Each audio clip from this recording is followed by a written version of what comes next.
Salut les coureurs, salut les triathlètes. On est le 18 décembre, jour de finale de Coupe du Monde. Et pour les coureurs à pied, la saison s'est terminée il y a quelques temps. On est tous plus ou moins en phase de repos ou de reprise pour ceux qui ont coupé comme moi 15 jours. Il est temps désormais de préparer la saison 2023. Et pour cela, il faut planifier. C'est important de mettre tout en place pour réussir ses objectifs de l'année prochaine. La première chose à faire, toute simple, c'est de savoir ce qu'on a envie de faire. Si on a un coureur à pied, est-ce qu'on veut faire du court? Est-ce qu'on veut faire du marathon? Est-ce qu'on veut faire du plus long? Si on est un trailer, des courtes distances, de l'ultra trail. Si on est un triathlète, même chose. On va faire du XS, du M, du L, ou on va enfin se lancer sur Ironman. Tout ça, il est important de le choisir en premier, car il est évident que si on choisit de préparer un Ironman, on ne va pas en faire 3 dans l'année et il n'y aura qu'un objectif principal. Si on a un coureur à pied et que l'on prépare des marathons, on peut tout à fait décider d'en préparer 2, un au printemps et un à la fin de l'année. Si par contre vous avez envie de faire des 10 km, vous pouvez tout à fait planifier pas mal d'objectifs dans l'année. Une fois que cela est décidé, les dates. Et là, c'est super important. J'avais fait une vidéo là-dessus où je vous ai expliqué de ne pas choisir des courses à des dates qui ne vous convenaient pas au niveau entraînement. Je vais prendre mon exemple. J'aurais bien aimé faire le marathon de Séville, par exemple, qui est aussi très roulant comme Valence, sauf qu'il est en février. Ce qui sous-entend s'entraîner tout l'hiver, très durement. Et moi, je supporte pas. Même chose pour quelqu'un qui voudrait faire le marathon de Berlin. Il faut s'entraîner en été. Et ça, c'est aussi compliqué. Donc là, on choisit cette course en fonction de cela. J'aime m'entraîner l'hiver, j'aime m'entraîner l'été. Et on positionne tout ça.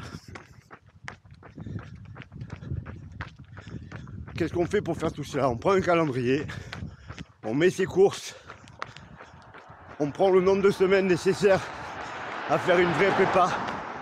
On ne parle pas des prépas que vous trouvez dans les magazines en 8 semaines, ça ne sert à rien. Ou alors il faut arriver en forme à ce moment-là. Non, prévoyez les prépas longues, quelles que soient vos courses. Vous montez en charge progressivement, vous vous améliorez. Il suffit de ne pas trop en faire au départ pour ne pas arriver en forme trop tôt. On va dire que pour un marathon, moi je prends entre 20 et 16 semaines pour être tranquille. Alors on peut faire ça en 12 semaines, mais comme je disais un peu avant, il faut quand même arriver en forme. Pour un Ironman, c'est 6 mois.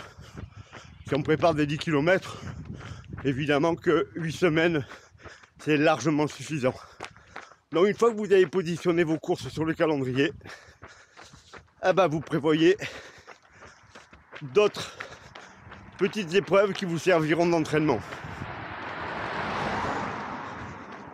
On peut tout à fait, quand on prépare un marathon, prévoir un semi à 3-4 semaines de la course et le faire encore à fond.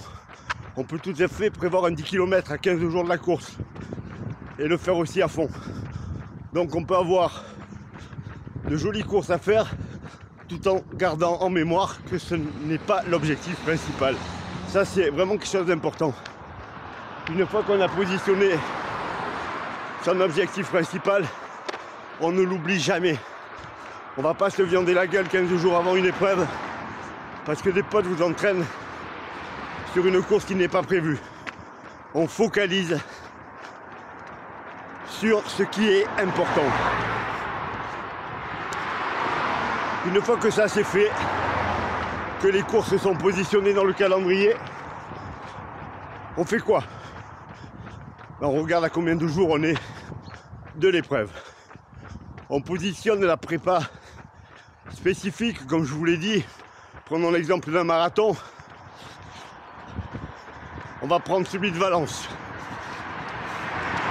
Parce que moi j'ai déjà monté une team pour l'année prochaine et j'ai déjà 9 coureurs qui vont y aller. Le marathon de Valence, c'est début décembre. Donc on sait que tout le monde va pouvoir s'entraîner dans des bonnes conditions, puisque l'entraînement va se faire en septembre, octobre et novembre, sur 3 mois. Donc sur ces 3 mois-là, je vais demander aux coureurs d'arriver en forme quand même au début de la prépa, c'est-à-dire d'avoir trottiné cet été, pour pas partir de zéro. Et ensuite, on va commencer par faire de la préparation générale. On va remettre la machine en route. On va augmenter les distances avec des allures modérées, mais on va également rajouter un peu d'intensité avec des séances de VMA courtes par exemple. Ensuite, on va passer à un deuxième cycle. On va commencer à introduire des allures un peu plus soutenues. Et plus on va s'approcher de la course, plus on va basculer dans une partie où on va travailler l'allure spécifique, puisque c'est quelque chose que j'aime faire beaucoup, que mes athlètes soient super à l'aise à l'allure à laquelle ils courent. Toujours garder en mémoire ça. Objectif principal, je vais le courir à quelle allure, je travaille à quelle allure. C'est la même chose pour les triathlètes. Quelqu'un qui prépare un Ironman,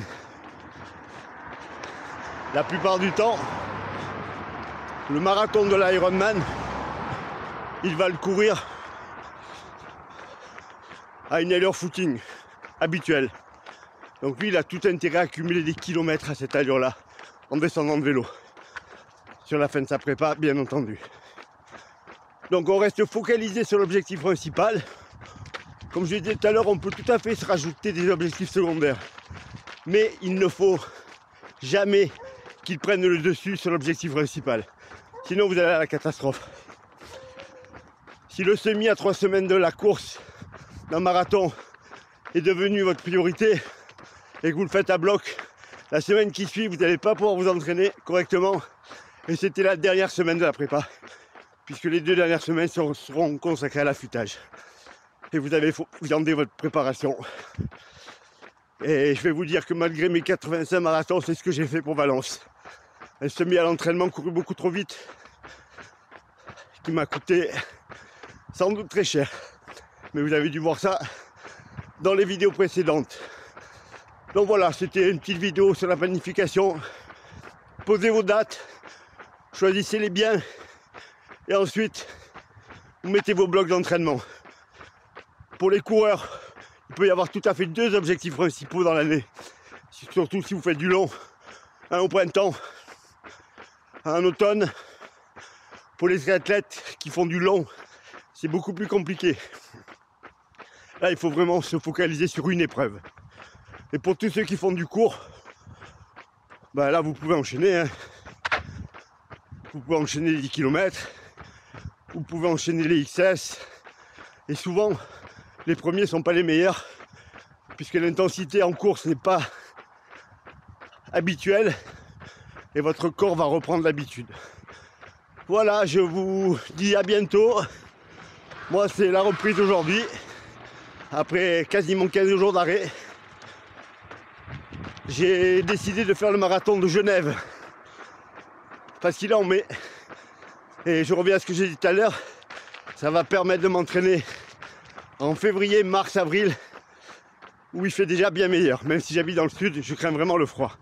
Et ensuite, je finirai la saison avec le marathon de Valencia.